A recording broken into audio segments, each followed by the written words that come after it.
right, guys. Welcome to another edition of the Bulluminati podcast.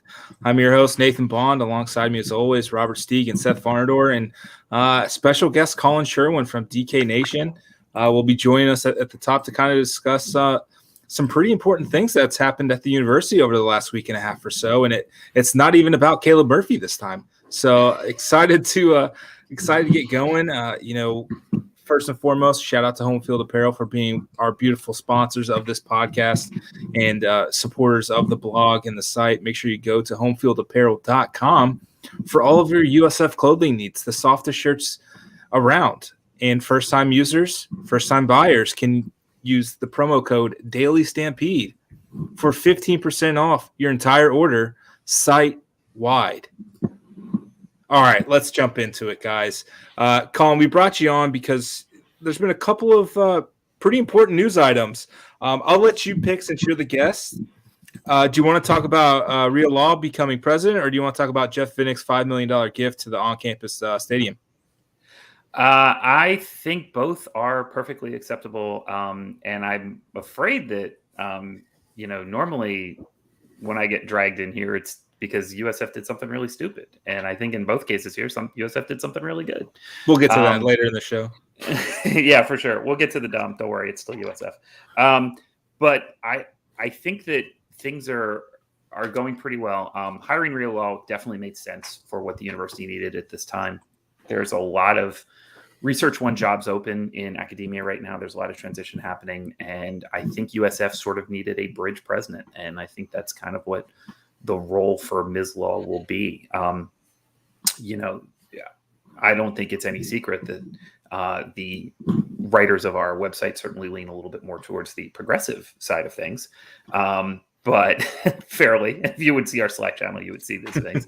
But I think that in the state of Florida, as things lay now, having somebody who with extensive Republican contacts, who has a deep and passionate love of the university, is probably like about as good as we could do.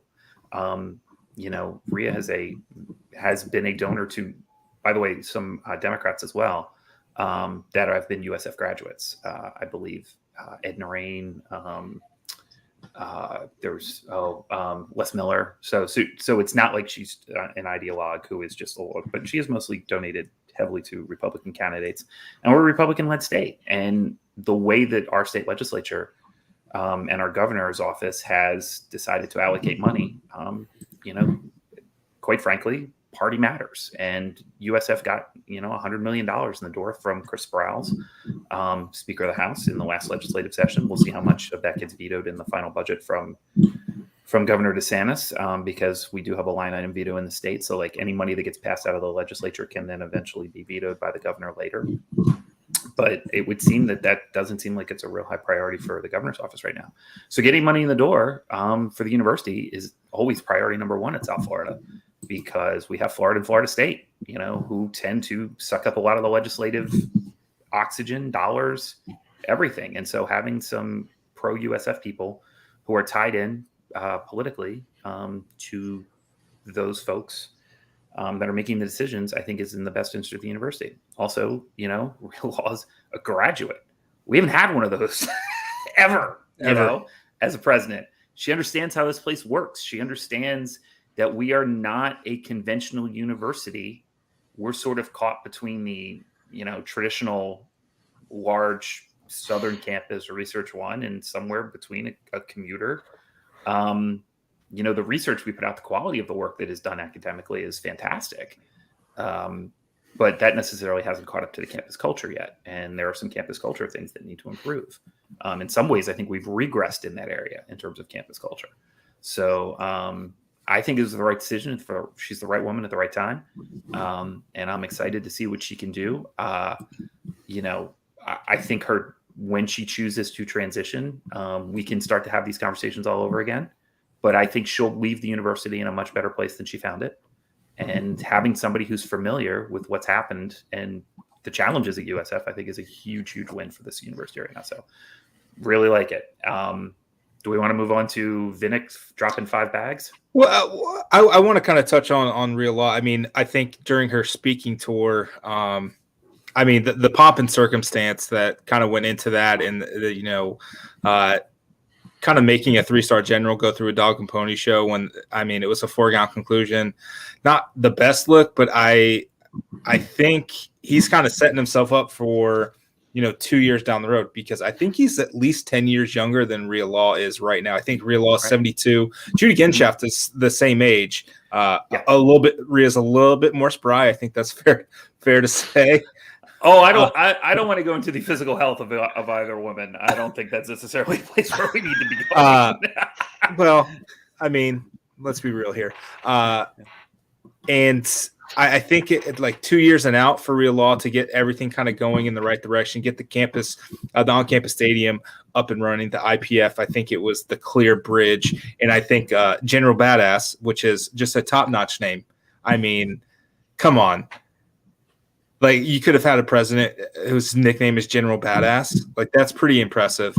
General Talley, he was a great option as well. His military experience was phenomenal. His, academia experience was just as long and impressive. I think, Steeg, you kind of brought it up initially in Slack channel. Like, this was a dude. Like, there's a reason why he was the only guy not to drop out. Like, I mean, I got a shot here. I mean, not really, but like, it's pretty impressive. Yeah, I just want to say his academia, it took 4 tweets for me to get just his academia. Like 4 tweets times 260 is what? Almost 1,000 characters just to talk about his education. Didn't even talk about his military experience or any other thing that's applicable here. It's ridiculous. So General Badass, I think would have been a fine asset to the university as well. But the thing that I have often complained about with USF is that a lot of people come in here and they try and impose a culture. One of them might be our football coach. And they don't work with the culture that's already here. And you have to be able to strike that balance between the two. And I think for where USF is right now, we have some challenges that we just need to finally solve in terms of student experience, in terms of how we allocate our resources for the university, in terms of how we hire deans, and in terms of the College of Medicine, which is a whole other separate entity, which is probably, if you're the president of the University of South Florida, you're dealing with medical and medicine, at least 40% of your day, 50% of your day. I mean, that's the biggest chunk of what the university does. So I think getting somebody in here who understands where we fall short and where we have continued to fall short, and won't try and just uproot everything root and branch, but sort of just trim the edges of the bushes a little bit to get us in a better position for somebody who might come in and do a little more root and branch type of work later. I think that was definitely the way to go. Excuse me. Awesome. Jeez Louise, Colin. No, Vito, cut that out. Can you cut that out?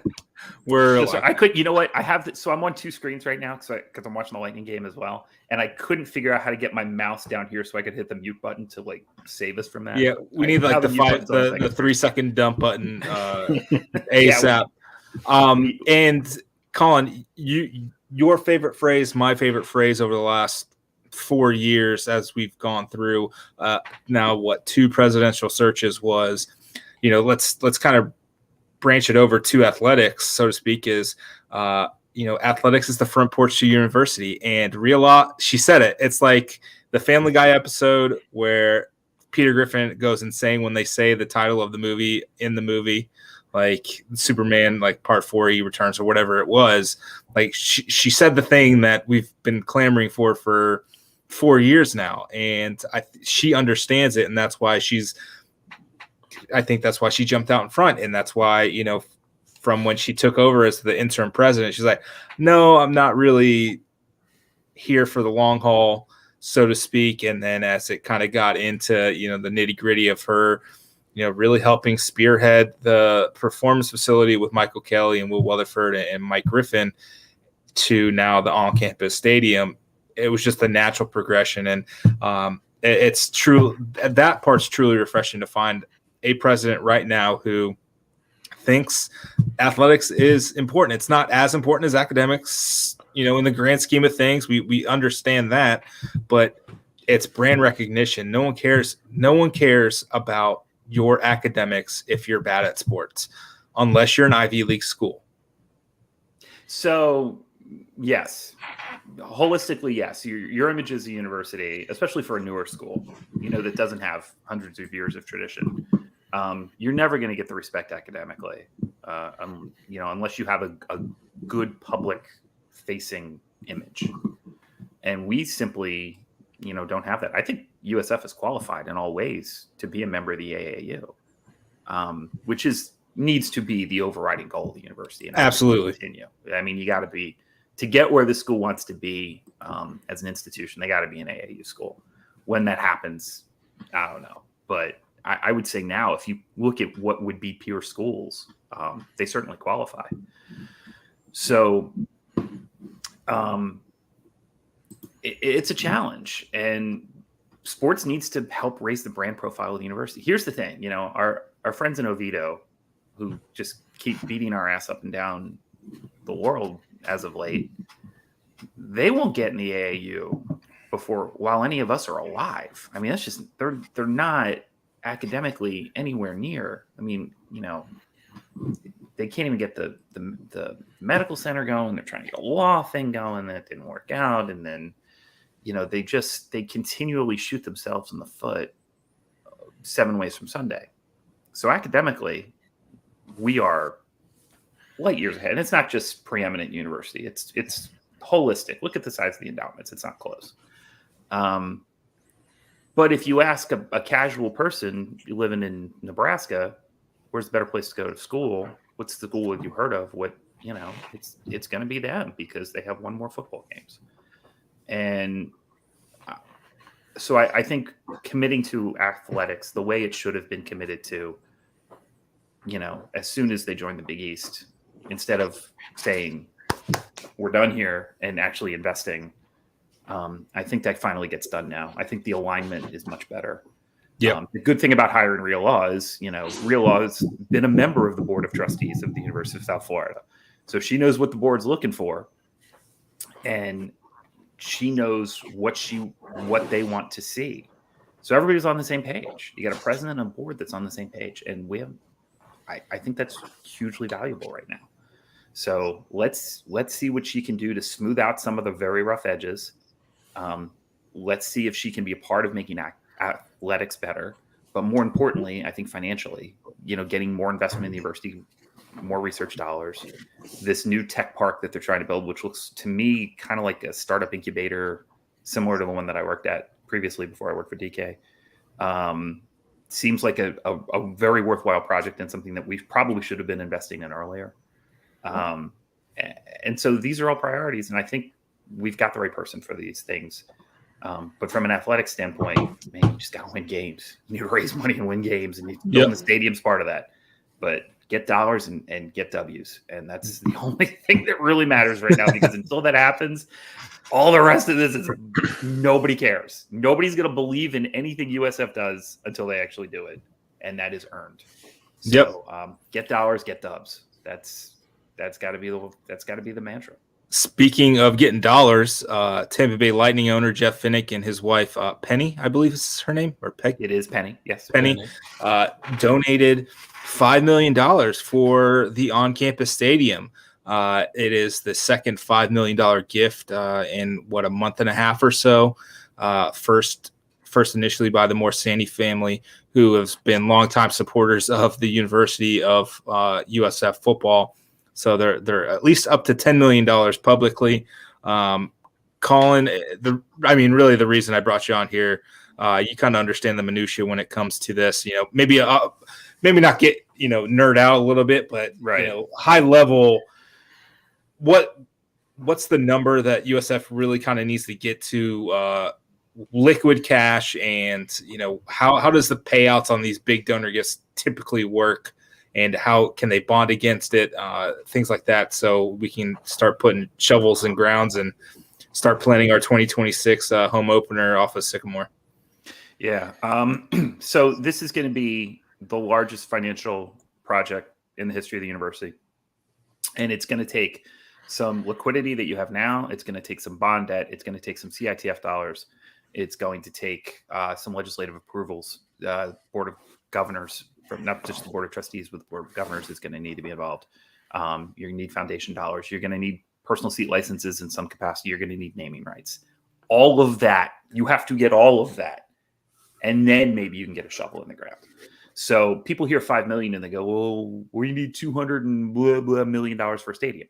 You don't need $200 and some million liquid. It's not like you have to have, a savings account with $200, some million in it. But you need some money to get some base level. And think of it like a mortgage. If you get a mortgage, generally you want to put about 20% down. So you would think that USF would want to have in liquid cash before naming rights, before CITF, before all the other dollars. You want to have probably $50, $60 million liquid. Now, that is me projecting. After this happened today, I called some folks, and I'm going to talk to some people a little bit later this week and make sure that my numbers are right here and that I'm generally kind of on the right path. But I want to make sure that people understand that a $5 million gift isn't 2% of what you need to build a stadium. It's probably closer to like 10% of what you need to build a stadium and to get a shovel in the ground. And so that kind of liquidity is going to be massive. Now, the way these gifts generally work, and this is from me working in development a million years ago, but I don't think too much has changed in this aspect. So Morsani gives $5 million, Vinnick gives $5 million. It's not like they went to the teller and said, can I get $5 million in cash, and like handed bricks over to the foundation.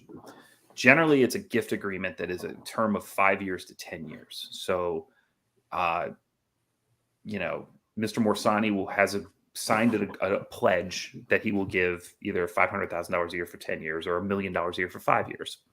And that money will come into the foundation with the designation that it will be used for a on-campus football stadium. Mr. Vinnick probably did the same thing. I'm projecting here. I don't know. These agreements are not FOIA-able. They are, held because they are, if somebody's giving you money, you don't necessarily want that gift splashed all over the newspapers, you know what I mean, or outside of your context. So people who give money to the university can do so privately. That's a good thing. We don't want to get in the way. But generally, it's 5 to 10 years, give or take. That will be added to other dollars that have already been raised for a stadium, and it will all go into one pool. And then that pool of money will be used as a base for, okay, well, we've got, let's say, $50 million, and we think the stadium is going to cost $250 million. I'm making these numbers up. We will float a bond for the additional $200 million. And that bond will will be a AAA government bond backed at whatever rate that people will be able to return, depending on what interest rates are. I guess interest rates are going up right now, which is probably not really good for USF. But interest rates will rise, and that bond will be based on that number. The other components here are CITF dollars, capital improvement trust fund dollars. So once every 3 years, there's a piece of tuition for students at the school, and that portion of tuition is put into a fund. And then every 3 years, the university gets to spend that money on I forget the term, but like non-academic or infrastructure or something like that. I'm out of practice, but I used to know these things cold. Basically, it's money that you can use for a football stadium. It's the money that was used to redo the roof at the Sundome. It was money to use to rehab the Sundome. It was money used for if you put a food court in Cooper Hall, it can be used for that. But it can't necessarily be used for academic programming. So it's designed for exactly what this is, which is building a football stadium. That money is generally tens of millions of dollars that comes available once every 3 years. That will go into this pool as well. That'll be part of the liquidity and the down payment. Then you're going to have to write a projections and pro forma of how you think you'll make money with the stadium. This is where I think it gets really interesting, because like the pro forma for the Sundome rehab, you look at it now and you can't help but laugh, because like I remember it said, well, there's like 8 suites or 12 suites, and we'll all sell them at $10,000 a year or $30,000 a year or whatever it was. And you can get a suite in the Sundome if you call over to the ticket office right now for a basketball game. Steeg, have you done this? This schlep did that one day, so that tells you how accessible that is. Right. Like, the pro forma is just like, okay, yeah, people are going to pay $30,000 a year to watch USF basketball. Sure. Gotcha. And then tickets. Remember, it was like $30,000 for the suite, and then you had to buy the tickets on top of it. It was like a Ray J type deal. So, okay, Batman, good luck with that. So I just worry about what that pro forma looks like and what they think attendance is going to look like, because you're not building a stadium that you're not saying that we're not going to sell at least 75 to 80% of the seats for every game. Well, you better start winning some games. You're going to sell 75, even in a smaller stadium, you need to sell some seats. Students are going to have to step up here too. There's going to be a tuition increase or another additional fee, but those fees have been part of how universities in the state of Florida have built infrastructure time immemorial. I paid for the Marshall Center that you see now. My tuition dollars paid for that. Somebody paid for me to go to Cooper Hall and to the new dorms that were built while I was in school. So it just sort of like, it's always paying forward, and you're always just like sort of floating a bond that goes the next way. So the students are going to have to approve, but the students have to approve that. The board of trustees has to approve that. There's all of these different components come in, but don't think that like you get a $5 million gift and you go, well, we still need another $245 million. You don't. You're going to have other money coming in the door, and you're going to float a bond for a lot of this. So this is a major step forward. Let's celebrate this, because we're going to need more people to do it, and we're getting closer. But don't think it's like we're only 2% of the way there, because that's not how this works. It's going to be a massive financial component. I'll get in. Basketball season's over. I'm back to being human again. I slept all day yesterday after 23 days in Vegas and 5 days in New Orleans. How are you still alive? Barely. Let me tell you. Look, I had a free ticket to the national championship game, and I said no because I just wanted to get home. Like, that's the level of tired that we were dealing with. So the other thing, and if I had stayed, I wouldn't have been able to get out until Thursday. I either had to fly home Monday or fly home Thursday. There were no Tuesday flights. There were no Wednesday flights at all. So it was go home now or stay 3 more days in New Orleans. And I'm like, I just can't do it. Ugh. So yeah, I know, right? So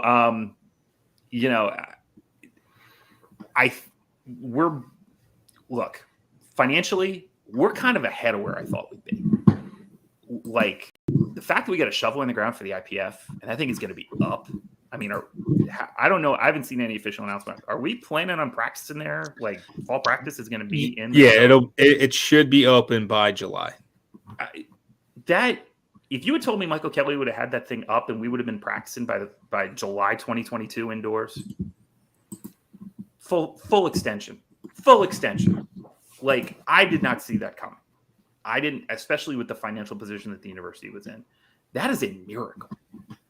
And that is everybody pulling in the same direction. That is Will Weatherford and Mike Griffin and the rest of the board and the donors to the university and the athletic department. I didn't think they'd get it done that fast. And the fact that they're talking like you said, 2026 for a stadium, 2027 is like an outlier.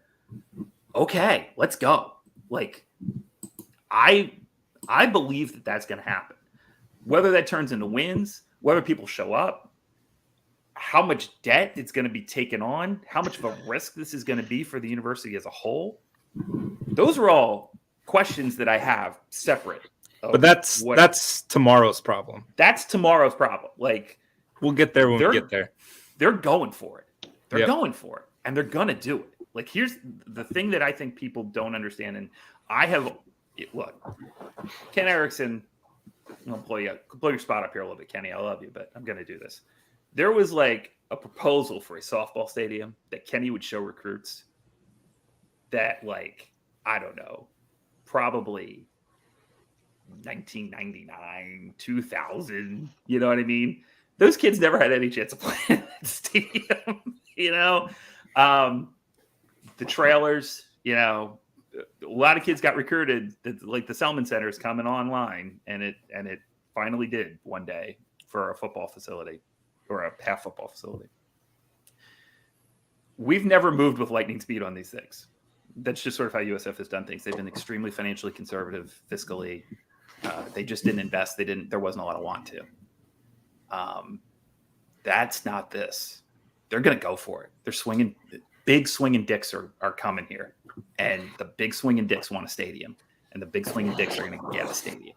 Sir. And now, how that's going to, the financial impact of that to the university down the long run, I don't know. But this is going to happen. And it's going to happen faster than you think. Once again, that is tomorrow's problem. Tomorrow's problem? Yeah, that's tomorrow's problem. Who cares? Do it now. Colin, I don't know if you've been back on campus recently or, I mean, you've been gone for like a month, so probably not. It's really cool watching a baseball game from the Donaldson deck, and you look out and you see the bones of the IPF, and then you just imagine, in 4 years, the bones of the on-campus stadium are just going to be beyond that. Like, the vision is there, and that's what has probably kept us in the game a little bit longer. I think over the last year and a half, it's been pretty trying, but to be a fan and these small glimmers of hope that just kind of keep building regardless of the on-field product, and we'll get to the on-field product here shortly. It's at least getting the off the field stuff right for right now, and that's solving the problem. Which what do we always say? Somebody needs to come in and solve the problem. And I think Michael Kelly, though you look at our records on the field, again, it's in baseball and softball and football, and you go, well, shit, how is this program getting better? They're getting better because they're solving the problem. And that's hard. Like, it's hard to watch. And it doesn't help. And I popped off on Twitter because I thought with Jeff Scott not wanting game film for Saturday is an absolute goddamn joke. I mean, that's so stupid. But look, if that's the worst of it, I'm okay. It's fine. You know what I mean? Because they're solving the problem. If I'm going to an indoor practice facility ribbon cutting in 3 months, and I'm getting hit up for PSL money by 2 years from now, okay, all right, you know what? And then if we still fail, then if we still suck, I'm done. But they got the right people, everybody's on the right page, and they're making the right decisions. It sucks right now,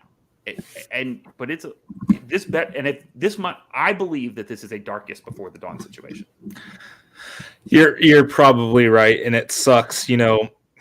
Women's basketball, baseball, and softball, I think they're like a combined 75 and 24 over the course of their most recent seasons, except they're 0-9 against the team in Oviedo. And I think Jesus Christ, that's like these three teams were really good, except for that one thing. And once they figure out that one thing, it's curtains. Well, even then, in like 2 years, it doesn't matter anyways because we're never going to play him again. We're never playing. I saw Jeff Sharon. I saw Jeff Sharon because the Big 12, I guess, doesn't have men's soccer. They were talking about how their men's soccer team's still going to stay in the American, and I nearly threw up on my phone. Oh no, they're going to go to the new Sun Belt. Is that agreed to? Has the conference agreed to allow Central to continue to play men's soccer? Not yet. The new Sun Belt. I mean, that'd be a pretty good soccer conference because they've got Louisville, South Carolina, and Kentucky. Or they have three SEC schools and Marshall. Yeah, who's like really good at soccer. Yeah, they've got like that's like the Fun Belt, and like men's soccer will be actually fun. But Colin, I know you're old. You've been kind enough to give us some time. I want to end it on a high note, some fun stuff. The Masters start on Thursday. You've kind of dove headfirst into golf coverage after the NCAA tournament. Seth, I know you're a big golf guy. I love golf. I'm terrible at it, but I love every single bit of it. I'll start with Seth, and we'll end with Colin. Seth, who's your Masters favorite, and does Tiger being in the field change anything for you? So it makes it more fun to watch. I don't think he's going to come in and win. That'd be a shocker. I think I saw he's the most bet golfer in like every category, including to miss the cut, to make the cut, to win, to top 10, to top 20. Seth, if he wins, I might be unemployed. That's how much the bookies are leveraged here. Like, it's bad, dude. If he wins this tournament, I believe Circa said today that they will lose a very, very, very nice house. What do you think? What do you think CBS offered him to play? What do you think they would have offered him? $10 and a free pimento sandwich. Like a 24/7 Uber to a local Perkins. Remember, CBS doesn't make a lot of money on the Masters. Because there's only 4 minutes of commercials per hour, and they basically pay for the time. So, CBS doesn't have a huge incentive, but his brand needs this. You know what I mean? Although he's wearing FootJoy spikes instead of Nikes, which is crazy. Because he's an old man now. Yeah, and he's transitioning. like every other one. Like if New Balance had like good golf shoes, I think he'd probably wear those. Yeah, for sure. Like he said Nike, he's still working with Nike to get the things figured out after his ankle. But yeah, the books are, so this is as of like 5 p.m. today. Tiger at 50-1 is getting 15% of the cash and 13% of the bets. Generally, if you see somebody getting more cash than percentage of bets, that is the sharp side. But I can tell you in this case, it's just Southern dudes just firing. Idiots like me. Firing. He's back, baby. He's back. El Tigre is back. You don't want to be the guy that didn't bet on Tiger if he wins. Right. I mean, even if you put a few bucks down, right? I mean, it's still fun. But Seth, who's your pick to win it? I don't know. It's tough. It's a tough field because I'm going to go with Victor Hovland, just with not quite at the top there, but a young guy that's played pretty well in majors. And I think if his putter gets hot, he does everything else really well. So I like him. I think he's played there well. He played there. I think he was low amateur there a few years back. He's a pretty good player. I'm a big Hovland fan. So I like him as I think he's like 9th on DK in terms of odds. He's plus 2,000. There's a lot of value there. Look, for me, the board has incredible value because Tiger's sucking up so much value.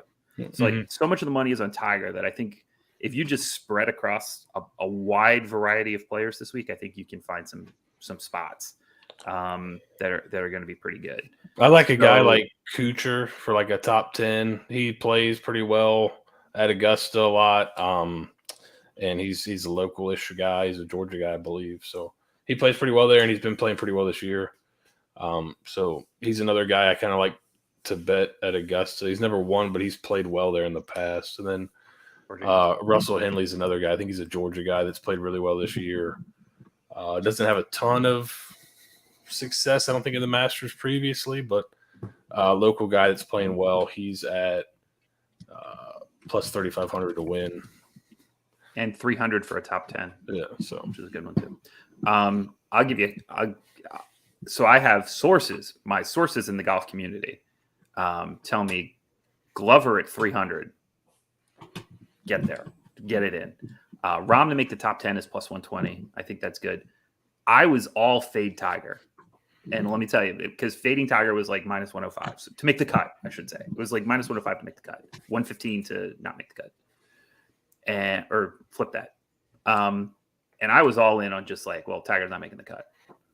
And I talked to some people who were at Augusta watching the practice rounds going. He's making the cut. And he's playing. He's hitting the ball.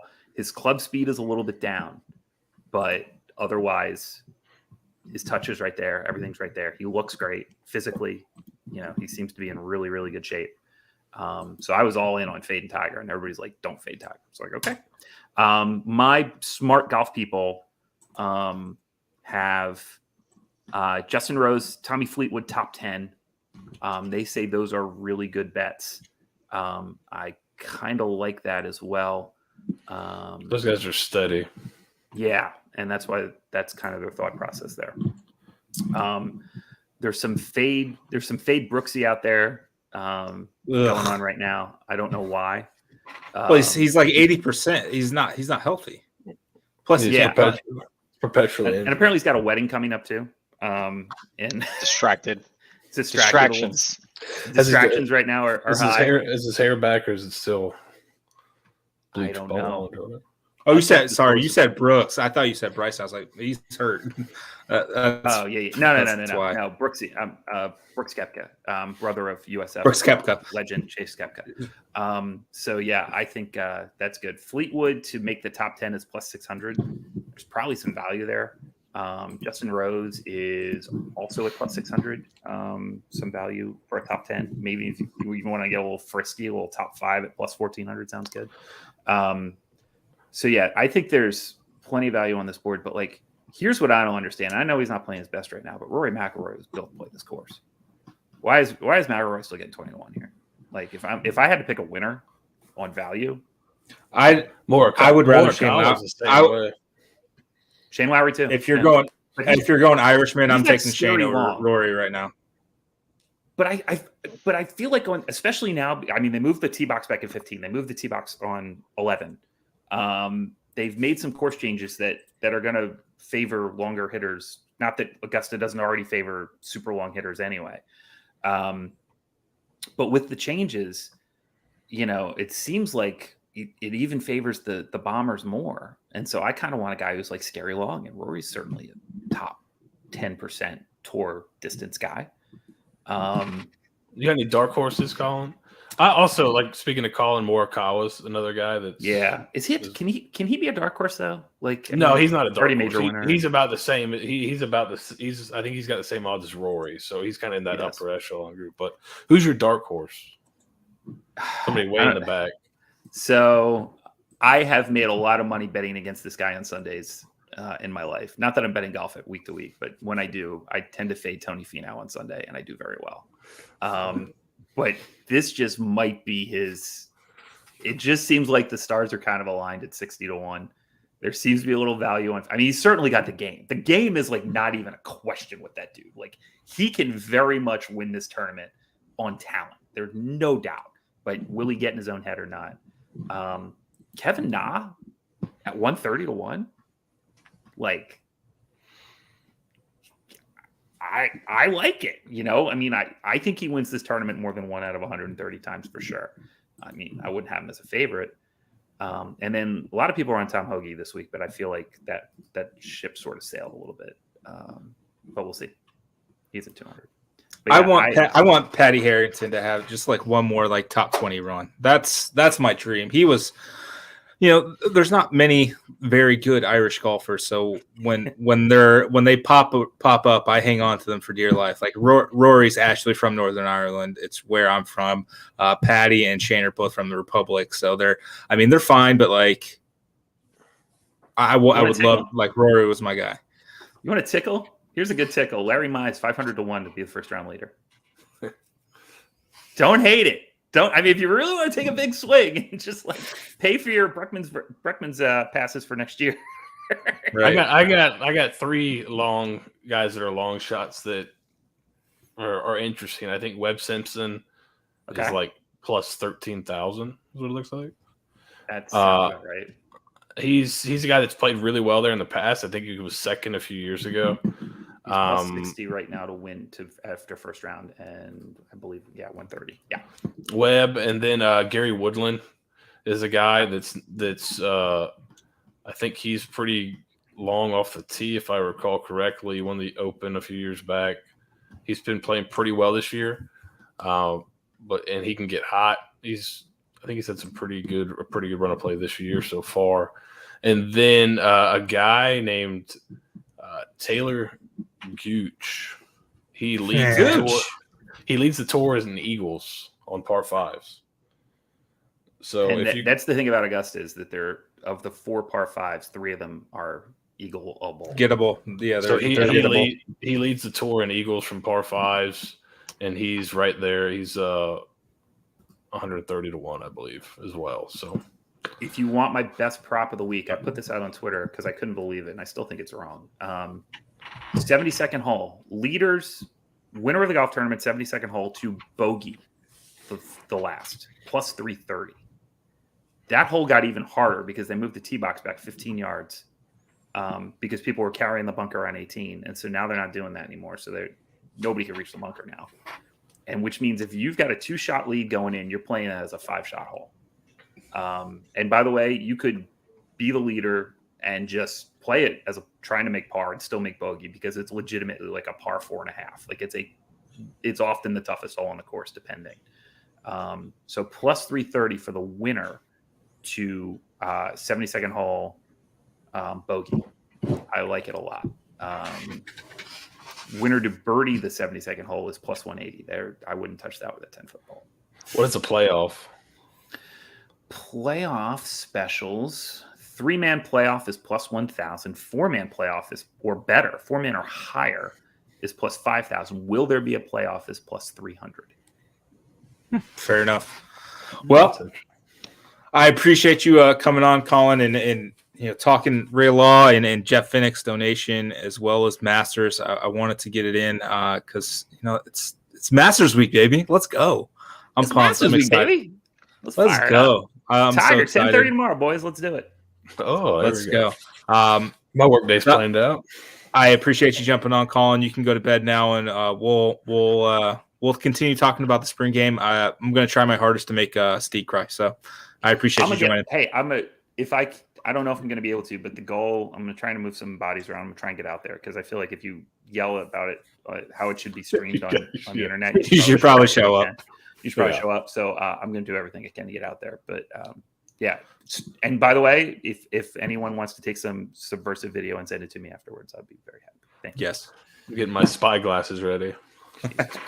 Yeah, because now we have the super secret plays. After 2 years and 1 FBS win, now the Glengarry leads are out. Okay, back. All right. I appreciate it, Colin. Kick him out. Kick him out, Seth. Oh, kicked himself out. Good. All right. Well, Steeg. Well. Oh, so you guys just bore me to death with golf talk for 35 minutes and then lull you to sleep. Yeah. God, to sleep. So that was the most boring thing I've ever listened to for the past. Listen, man. Victor Hovland, baby. How can you not like the Masters, man? It's like the Super Bowl. I watch the Masters. It's just I don't pay attention to what happens before or after. I'm like, all right, I'm coming in blind. It's like the people that some people like to know a little bit about a movie before going to watch it. I'm one of those people. I'm like, all right, if it's on, I'm going to turn it on. I'm going to watch some dude I've never heard of, maybe see a known golfer. I always joke about making a Tiger Woods joke, but I'm not going to do that on this here podcast because we're family friendly. I've got a really embarrassing Masters story. If you guys would like to hear it. Always. It's not crazy embarrassing, but it's kind of embarrassing. So I got to go to the Masters one year with my brother. We went up. I had a football meeting. I think we went on a Friday. So I had a football meeting at 6 that lasted. I was supposed to get out at 6 on Thursday, and then we were going to drive up and stay at my now wife. She was in school in Georgia. We're going to stay at her apartment and just sleep there for a little bit and then drive over, right? And it was still like a 2-hour drive. So my football meeting didn't end up getting out till like 8 o'clock. We got in the car. We got to her apartment at like 3 or 4 in the morning. And then we had to get up at like 5:30 or 6 to leave to make it in time for to get in. So because we had to meet somebody for tickets because the tickets are really weird. So I actually ended up not sleeping. I just couldn't get to sleep. And I just like, I got to get up in an hour anyway. So I'm just going to stay up. So we got our tickets. We went and sat down in some of the stadium seating.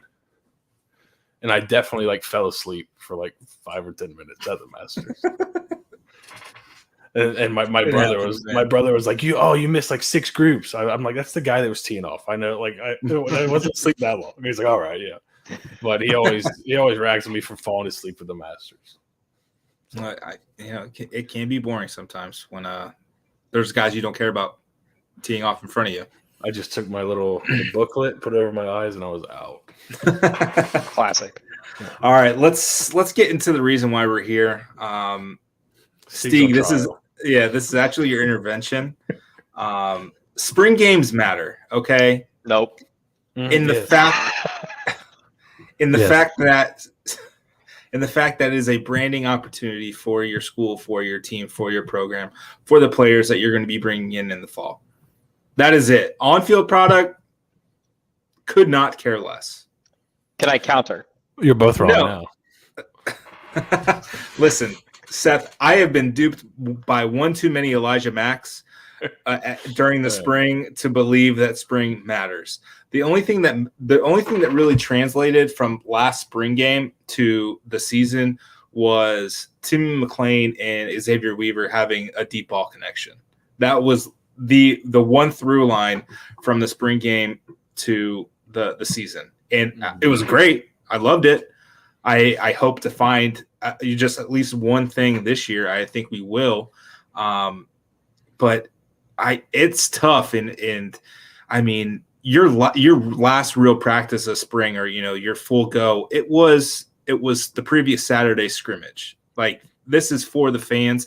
Make it for the fans. And I get Jeff Scott's whole case. Hey, we have two coordinators that haven't coordinated in like 3 years. So why are we going to give them any film?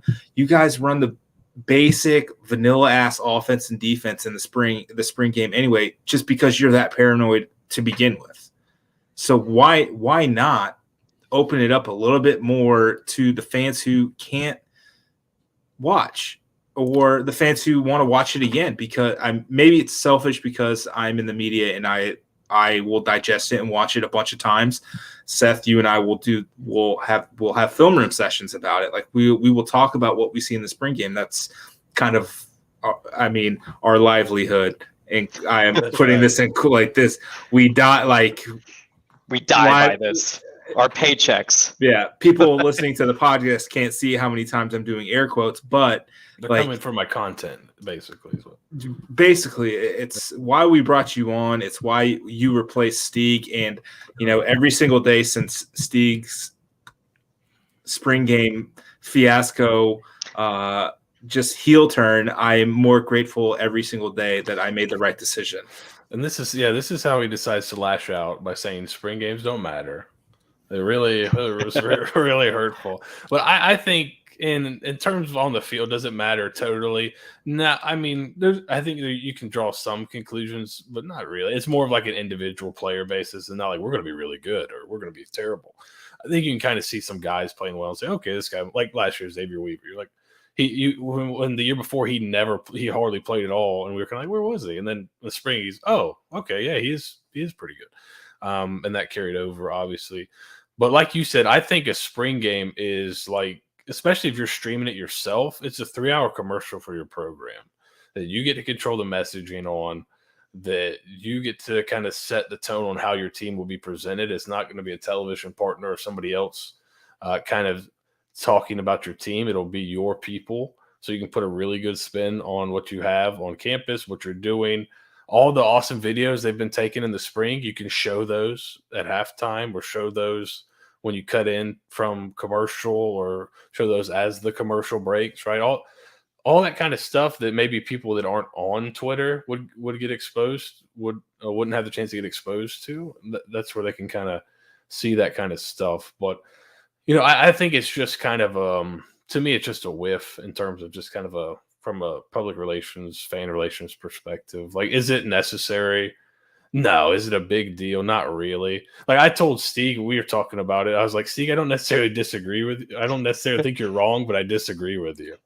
So, and I was like, does that make sense? He's like, yeah, it makes sense. So yeah, I think it should be streamed, just because I think it's helpful for your fans' growth. Is it going to be like the biggest watch thing? Absolutely. Probably not, but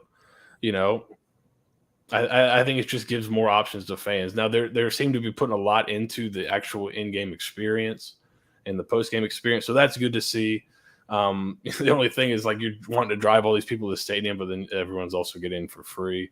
So I think maybe that's kind of, they're like, this is the fan. They want the in-person experience, so we're going to give the fans an in-person extra experience for free. So right. They're trying to make up for it on that end, but it's like they've put the spring game like behind their like Patreon wall, except like it's free, but you have to be there.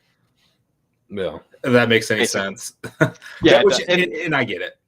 And I want, in fairness, because I never really I don't get too super serious on the Bird app or anything like that.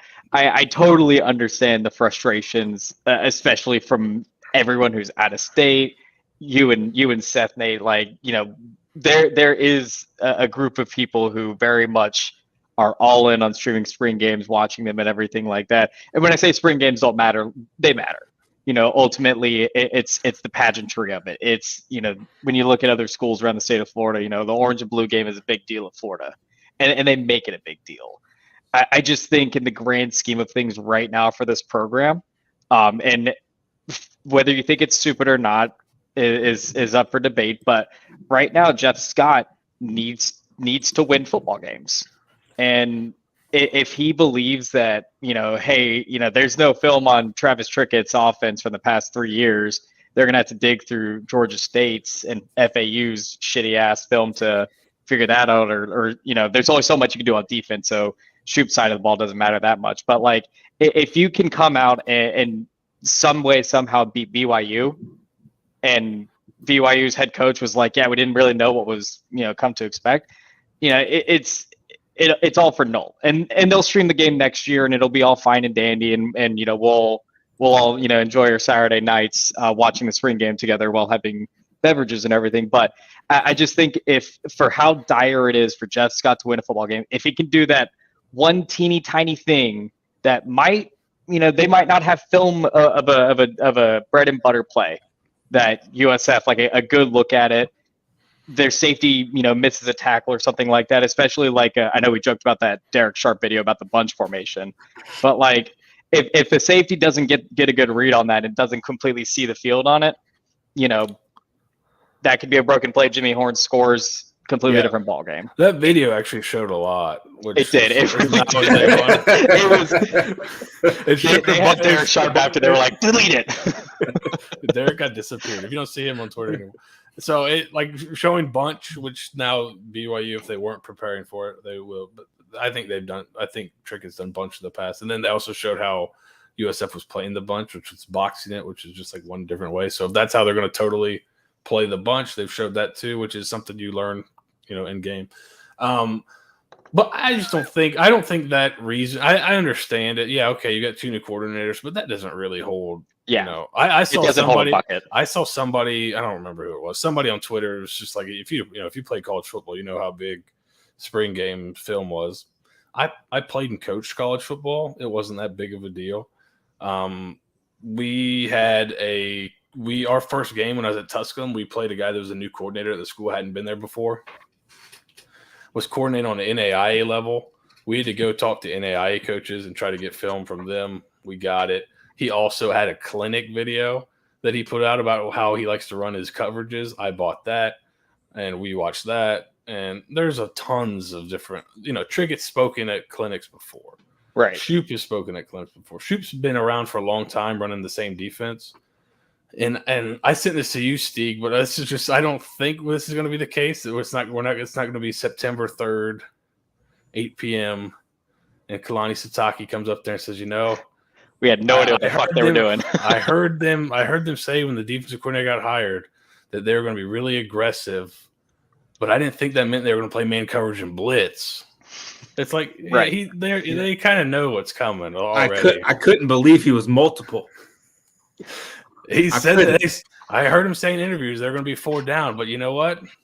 We didn't get ready for 4 down. It's like, is there going to be like a little bit of an advantage? Probably, but they also played last year. So I was about to say they played last year. They know the personnel. They know. Yeah, there's not as much there as. And I get it on the defensive side because it's basically going to be a new scheme, but like literally the entire lead up from Trickett's hire to like through the spring is, not much has changed on the offense. We're just sharpening up some of the things, a couple of new things, but like it's basically the same offense. So like a red herring, they're going to get out there and run the wishbone. Oh, oh man, I'd be so excited. We have a special guest. Oh no, another one. Please don't. Oh, here we go. Pretty please quit stalling special. I'm tired of hearing that. Hello, Senator Giggity. How are you? Howdy. So you asked to offer up an idiot opinion. So here you are. I do have idiot opines to purvey. I do understand the importance of of watching a spring game Thing is, spring games are supposed to be stupid fun for the most part. We are not an elite SEC fucking program. This is at 6 p.m. at night. They're doing this to sell tickets. Every goddamn person in that are allowed in there that is a season ticket holder is allowed in the club just to say, hey, this could be better. It could be for you. I get that, and it's fun. We're not going to be a world beater this year. It's not a big fucking deal. I understand not wanting to see or have things on film for BYU or Howard to, whip our ass, but it's fun. It's supposed to be fun. Like, I've been to plenty of spring games. I grew up, in Florida. I've been to Florida States, and hell, I even went to a Miami spring game once. It's supposed to be, kind of fun. The people take it too serious. They take it too serious. You're not going to see anything crazy, but obviously you also don't want to see any of your fun stuff get put on film, just in case you want to whip it out. Are you allowed to do that? Yeah. Are you allowed to do that in public? I mean, I've seen USF embarrass themselves in a number of ways while whipping. Usually they're pulling down their pants the other way. It's usually they don't even have to take their clothes off to get embarrassed. That's the thing.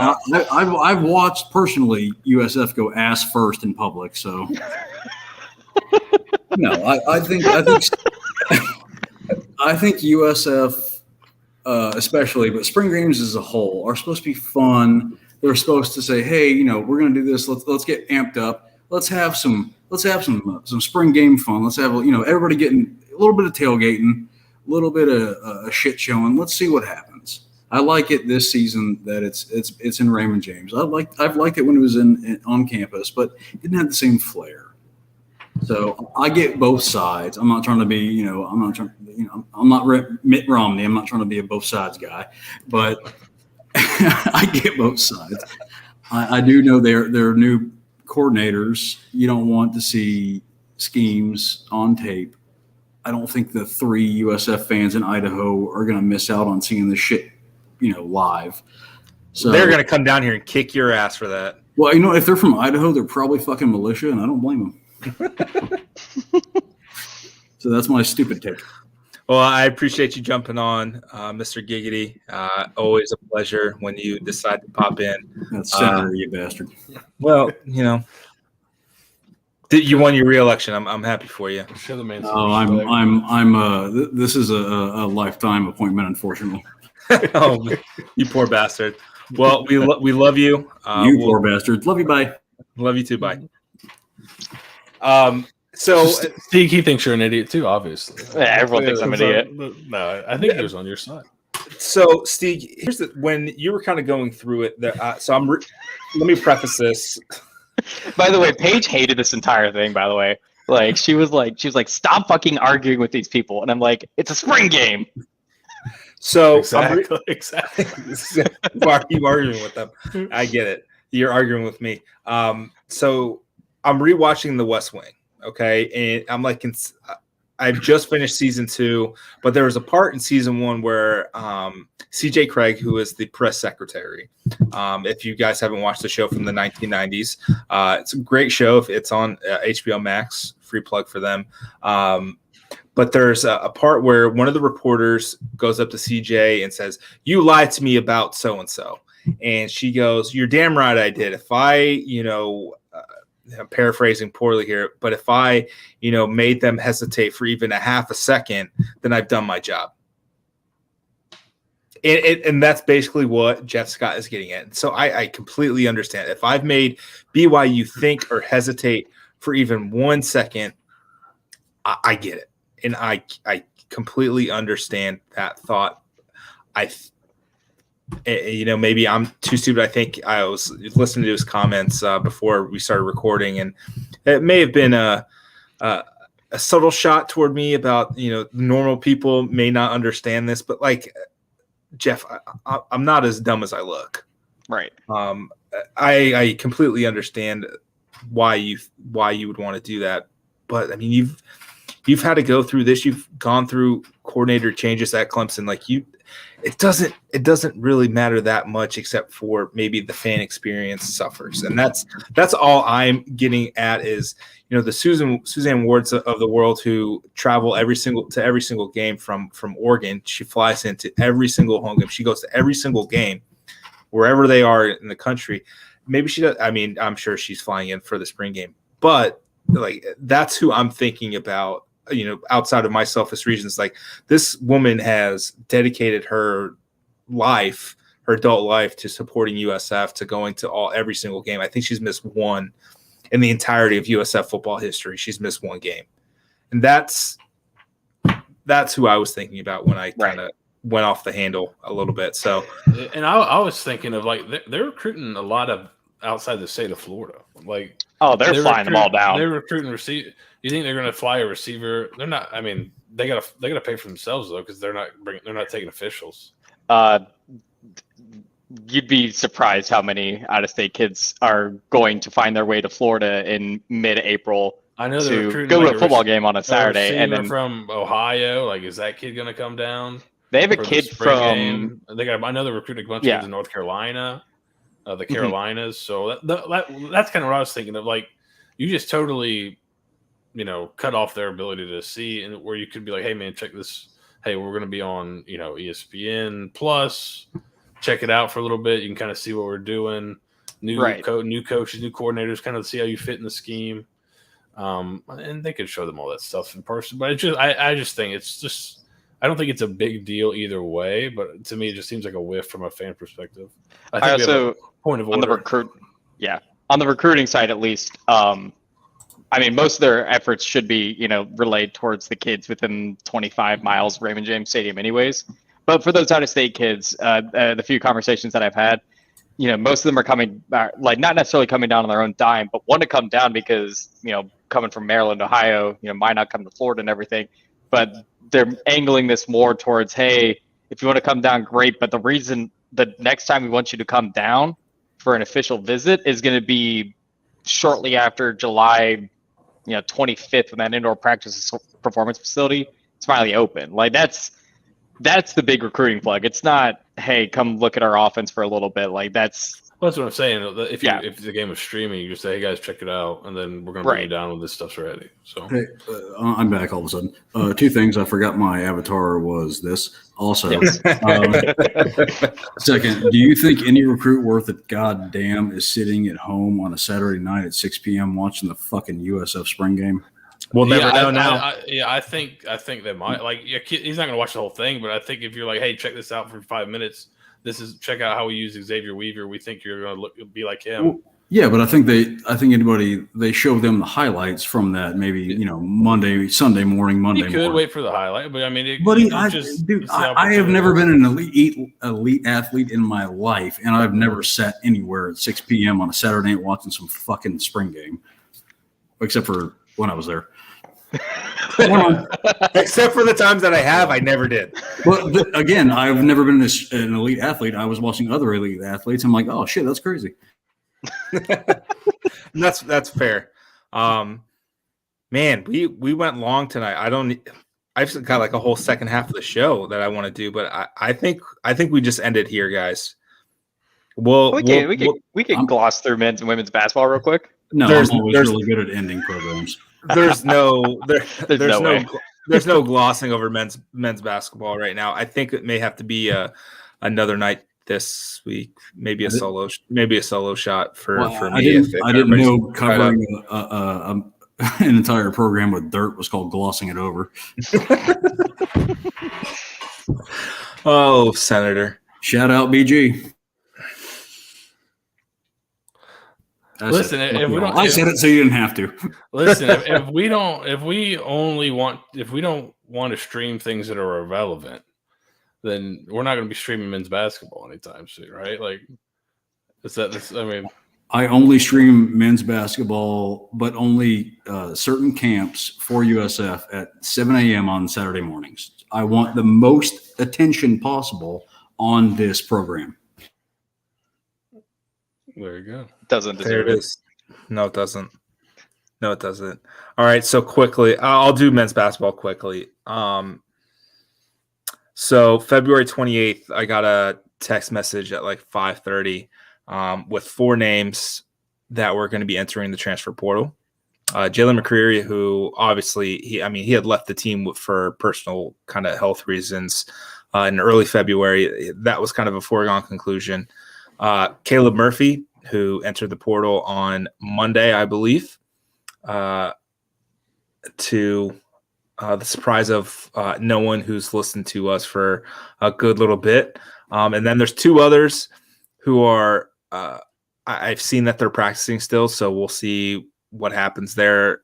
Won't release those names until it happens, if it does happen. But the sources are usually really, really good about this, so it could happen. I think you have until May 1st to enter the portal to be eligible to play the following season for the one-time transfer. So they still have, 3 weeks to really make their decision, see how the off-season conditioning goes before making that decision to leave. But I wrote a story on I think it was Monday night, Tuesday night, basically kind of going over the current situation for men's basketball. You're coming off an 8-23 season where you lost by 10 or more points 16 times. And over half of those were by 20 or more. So it's not like you were competitive with the team that you had and you just lost the highest rated recruit in the 247 era over the last, decade and a half. And he was your leading scorer. He was your leading assist player. He was the guy you could rely on to consistently get the ball up the court against the press. He could get to the basket whenever he wanted. Now, if the shots fell, that's a different thing. I think Caleb really worked on his mid-range game this season, and it showed. But he was the most electric guy on the court for USF at any point over the last 2 seasons, and now he's gone. So now you got to come up with a point guard, and God bless him, Trey Moss can't handle the press at all, and you saw it time and time again when Caleb would have to come out for a few minutes. Things would kind of go sideways on you, and that's what Brian Gregory's going to have to deal with, and he's going to have to rebuild some of the faith within the fan base, because on the outside looking in, he got an extension for winning 20 games in 2 years. Now we know, the extension was agreed to in like June of 2020, the height of the pandemic, coming off a CBI tournament title. Now we can debate if a CBI title is worth this kind of extension all day, every day. I get that, but the facts matter in this case. The context matter, and I said it in the story. Like it was just a bad beat. You announced the extension right after the CBI title. You look like a genius. You have to wait. 75% of your roster transfers, if not more. You've got a racist comments from an assistant coach that helps spur on this turnover, the COVID year, and then you win 8 games and you get blown out. And now you announce the extension in the middle of one of the worst seasons USF basketball's ever had, where you're dead last in field goal percentage and dead last in 3-point shooting. And it's just a bad beat. You got beat. You throw your hands up like, damn, a year and a half earlier, and this is fine. Did the extension raise the buyout? Yes. I was told in June of 2020 that it was to show a commitment by the university, that the buyout was higher to show the commitment to the university, which makes sense given the context of, hey, we just won our first postseason title since the 90s. This team has not been good for a very long time. So I get that.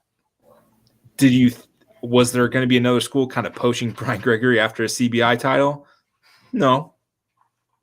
But you do it to show that, hey, we're still in this for the long haul. And now the optics of it, announcing it in early January as you're mired in literally the worst basketball season I've ever seen in like less than 5 years ago, we left 2 players at an airport. Like, it was bad. It was not fun to watch. Like, at least the Orlando Antigua year with Murray Bartow, at least it was like funny to watch. This was just sad to watch because you just didn't know what was going to happen, and it was always bad.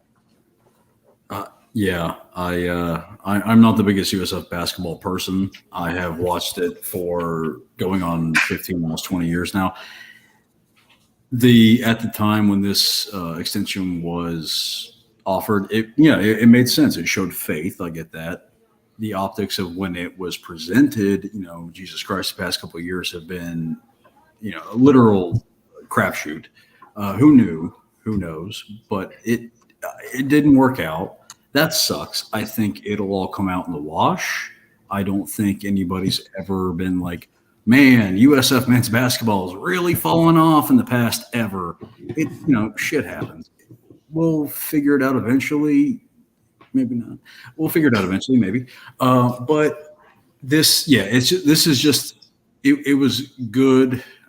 What's the term there, Nate? It's good practice, bad result. What is it? Good process, bad result. There it is. And this is as true as ever when it comes to USF. It was a good idea. It was a good faith payment. It was just paid and executed at the wrong time, in my opinion, but I'm a moron, so who knows? You're right. And Steve, you've been I wouldn't say chipper or pragmatic or optimistic about this program, but you've been a cheerleader, Bob. Let's do this. You have and you haven't in some respects. I've carried the bucket for them. I've called them when they needed to. I think after the South Carolina State, I never will full out say. I think I did it for Glenn Spencer and Charlie Strong, but I will never full out and come out and say, "Hey, we need to fire a coach." But after that South Carolina State game, I said, "Hey, something might need to happen here." But I think in the grand scheme of things, knowing these people also kind of has a big favor to it as well. You just kind of feel bad for. He hasn't had a good 24-month span since he's taken the job. As a head coach, you got to roll with the punches every once in a while, but that's he inherited your job, dude. I'm sorry. Right. If you're better than 2 fucking years in a row, regardless of a pandemic or a fucking Holocaust, it doesn't matter. Not the Holocaust, nuclear Holocaust. But yes. Oh yeah, it's definitely as a coach you should be able to roll with punches like this at some point. But he inherits a program that was already downtrodden, going through scholarship issues because of academic issues from previous regime and everything. It was only one scholarship. It was one scholarship, but one scholarship in basketball could be the difference between Mark Kalea coming in at the end of the game or Mark Kalea can at least shoot threes, but regardless, he doesn't come in, with a silver platter. The platter had a small ding on it, so whatever. And then a global fucking pandemic happens right after the CBI championship, which, if you're gonna put stock into anything as a rebuilding program, I think it was like every CBI champion for the past 7 years straight made the NCAA tournament within the next 2 seasons. So it's all right, let's put stock in this thing that statistically has had good outcome. And then, oh shit, there's a global pandemic. And then, oh shit, our star player tore his ACL right before the season starts. And oh shit, my assistant is racist. You couldn't have asked for a worse 6 months for the guy. You take a global pandemic out of that, and I almost guarantee you every single every CBI champion had that exact same situation. Absolutely. If you don't think there is a racist coach, basketball coach, football coach, whatever, that's not every that's just called fucking coaching in the South. I am sorry. It is. But at the end of the day, I think my bad. Yeah, it's everywhere. It's in the Northeast. But I think at the end of the day, to Bort's point, doing this extension doesn't matter because it's all going to come on the wash anyways. We could be the butt end of the joke for a little bit, but at least showing the good faith to your head coach and honoring that probably pays its dividends for all the agents out there that Michael Kelly has to schmooze. And then, you go on and you hire Lee Butler from the ACC, wink, wink, nudge, nudge. If I want a guy that's going to have to hire a basketball head coach, I want it to be with the guy that's been in the ACC for the past 15 years that knows fucking everyone that's came in and out of that program. Wasn't he like the assistant commissioner for basketball or something like that? Yeah, he's been the assistant commissioner of ACC basketball since 2014. Seems like a pretty big get, right? I mean, that seems like a pretty good position to have. Here's the thing. I know there's an ACC coach that is no longer that basically is available. I think his name's Kara. He can't beat his rival. We don't need more of that. Karazeski. I was about to say, just get Roy Williams on a 2-year burner next year. And just have him just rebuild this program from the ground up. If you're gonna pull a random big name out of the ass, I'd hate to say this in memoriam, but Shaquille O'Neal, Lee Rose kind of guy, you might as well. Yeah, I mean, Diesel to Tampa. So here's Shaquille O'Neal is a Florida resident. I'm just saying. Yes. And he's got a lot of time in his hands, and he just fucks around. He's there. I'm just saying.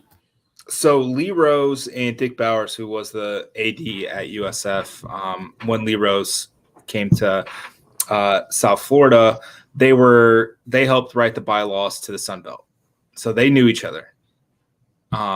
So after Lee Rose's Final Four appearance with Purdue, he was sick and tired of losing recruits to the bigger schools, Indiana, Kentucky. I think he'd lost one to Northwestern. He's like, all right, I'm out.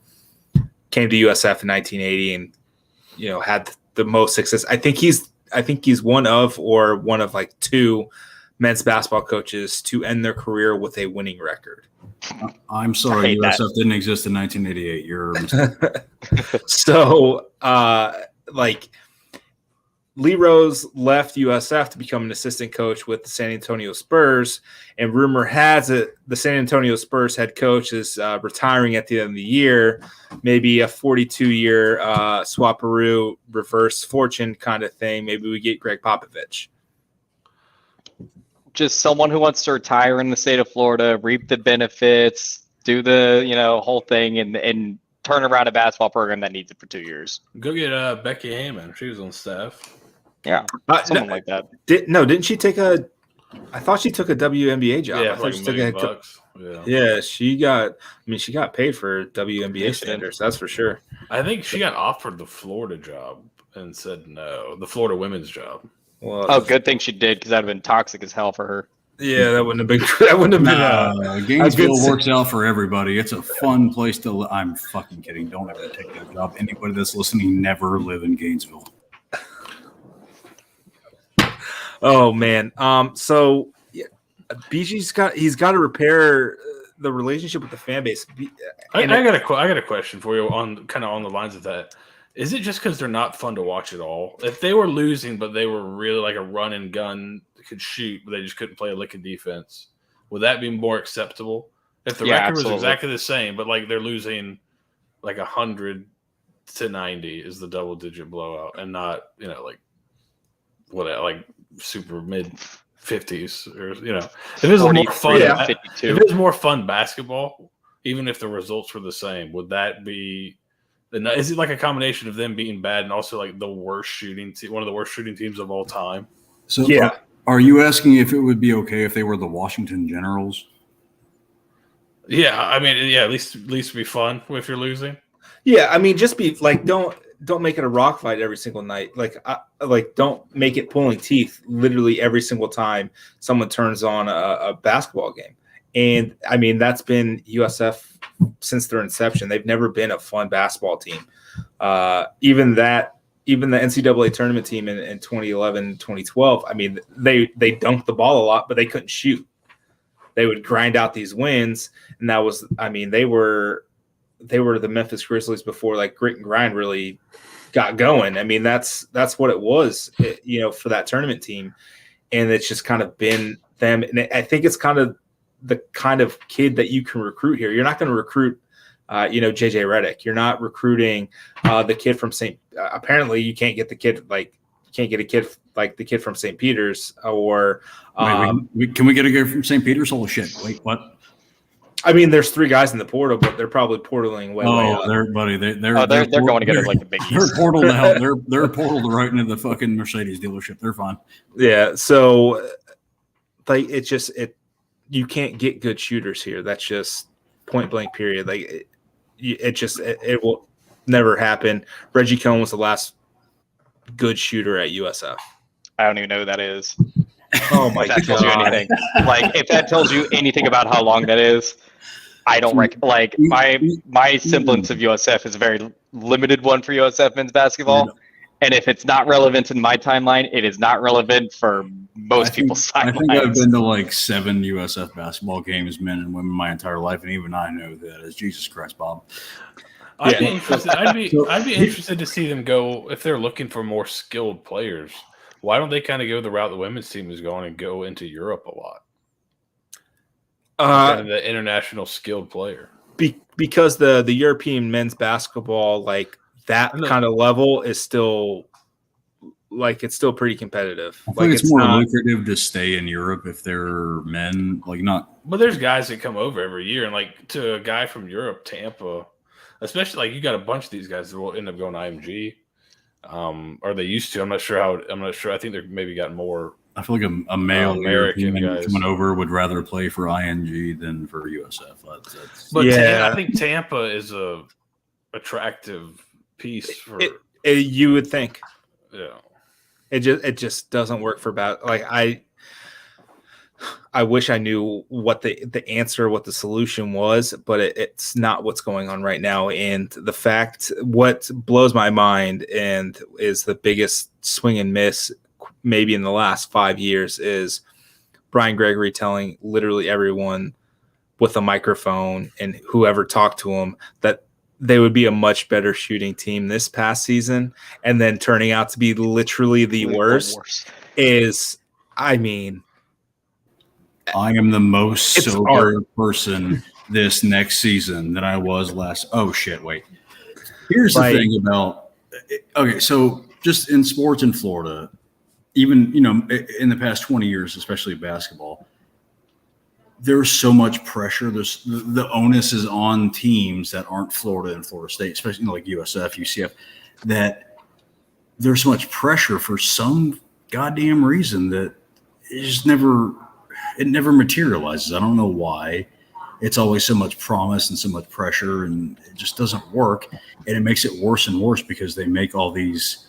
I'm going to make this declaration: these Skip Holtz sized promises, and they never materialize, and that just fucks them. And it kind of crystallizes, and it makes it worse every single time it happens. And I don't know why. But it does, and I get why, because you want to make yourself, big balls. You want to make yourself prop yourself up, that kind of thing, and it just doesn't work. I think we recruit too clean a player, which sounds rough, but that's kind of true. Yep, I agree. We don't really take the chances on character issues anymore. We used to. And it still didn't work out. Well, at least we took a chance. We had the compliance ninjas. We had people that, and quite Frank, they would cover some shit up, and that's kind of how college sports work. Now we can pay players a little bit more, but at the end of the day, people are people, kids are kids. You're not going to be the best player in the world, and you're not going to have a squeaky clean record. Jesus Christ, if I had a Division I scholarship, you'd have clean up all sorts of shit, and I wasn't even that bad a kid.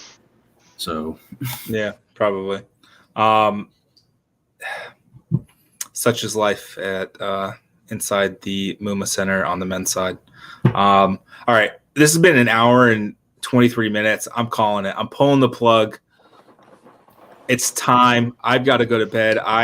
Brody woke up at 2:39 this morning, Hi, Brody. Then I could not go back to sleep. So I've been up since 2:39 this morning. I am fried. I want to go to sleep. I'm taking a handful. I am taking a handful of melatonin and going to bed. Do they call it melatonin now? Well, yeah. It's fine, man. Can I do the home field outro? Absolutely. This has been the Bulluminati podcast, sponsored by Home Field Apparel. Get your retro gear at homefieldapparel.com. Sponsored by Home Field. Also sponsored by Home Field again. Say hi to Connor for me. I appreciate it. I appreciate us, the Senator Giggity, coming on. Appreciate Colin coming on at the top here for Seth and Ew, Steeg. Colin's on here? Fuck this amount. For Seth and Steeg, I am Nathan. Thank you for joining us. Thank you for listening to another edition of the Bulluminati podcast. We'll see you Saturday. Spring game, baby. Most important game of the year. You have to be there to see it. Well, we'll be there. Go Bulls. Go Bulls. Good night. Go Home Field.